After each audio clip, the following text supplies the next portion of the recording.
If I was to walk up to you and ask you one of the greatest characteristics of the leadership of King David, you would have a lot of different answers for me.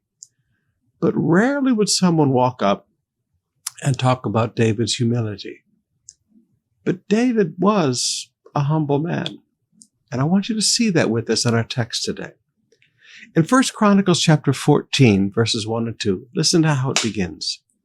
Then King Hiram of Tyre sent messengers to David along with cedar timber and stonemasons and carpenters to build him a palace. Now listen to verse 2. And David realized that the Lord had confirmed him as king over Israel and had greatly blessed his kingdom for the sake of his people Israel.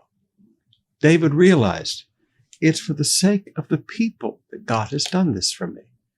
It's for the sake of the people that God has blessed me. It's for the sake of the people that I have been confirmed as king. For the sake of the people.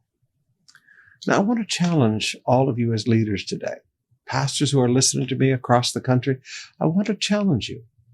God doesn't bless the church because he wants to make you and I big shots.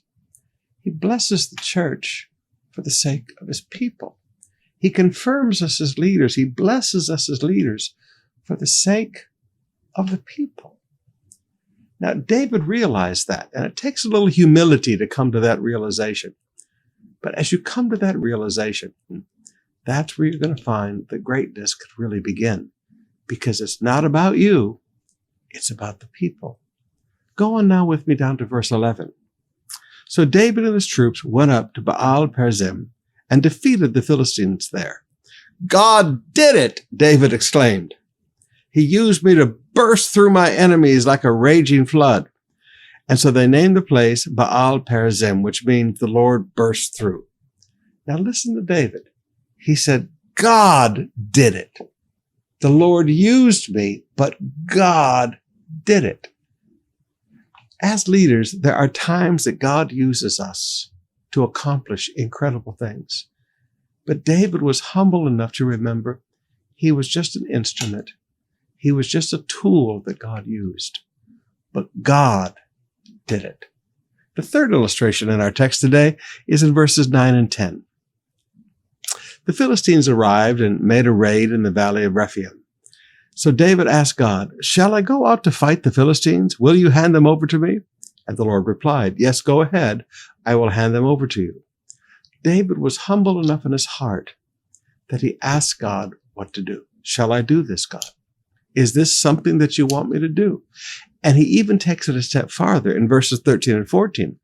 But after a while, the Philistines returned and raided the valley again. And once again, David asked God what to do. Do not attack them straight on, God replied. Instead, circle around behind and attack them near the poplar trees. David asked God, should I do this? And he listened while God gave him a strategy. Now here, to me, are three great keys of the humble heart of a leader. That you recognize that God does what he does for the sake of his people. It's not about us, it's about his people. Secondly, that whatever God does, God did it.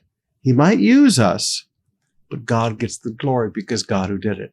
And thirdly, a humble leader always knows how to say, God, is this something you want me to do? A humble leader will always pray and ask God if this is something I should do.